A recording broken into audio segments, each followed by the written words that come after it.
ध्यान के प्रकार। कई साधक प्रश्न पूछते हैं कि सर ध्यान कितने तरह का होता है।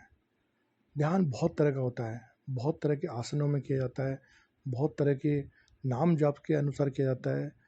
कई तरह के अलग अलग आसन जो आपको अच्छी तरह से सही तरह से समझ में आए उस भाषा में बताएं।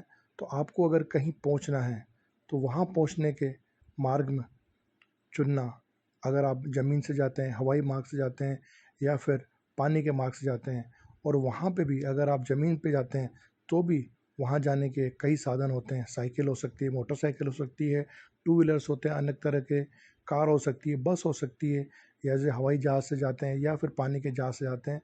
तो हमें कहीं जाना होता है तो उसके बहुत सारे मार्ग होते हैं। उसी तरह से जब हम अपने आप को साधते हैं, जब हम अपने आप को चार्ज करते हैं, जब हम अपने आप को जोड़ना चालू करते हैं इस प्रकृति से, इस पृथ्वी से, इस परमात्मा से, ईश्वर से, तो उसके कई रास्ते होते हैं।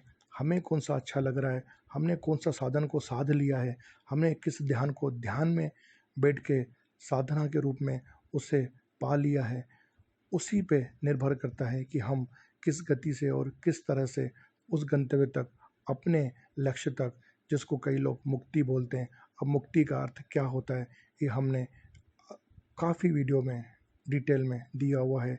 वीडियो की डिस्क्रिप्शन में हम वो लिंक डाल देंगे। तो कई तरह के ध्यान होते हैं, परंतु हमें जो ध्यान चुनना है उस एक पे ही जब हम लंबा समय बैठते हैं, मेडिटेशन करते हैं, तो यकीन मानिए हम अपने लक्ष्य को ज़रूर प्राप्त करते हैं। ओम तत्सत।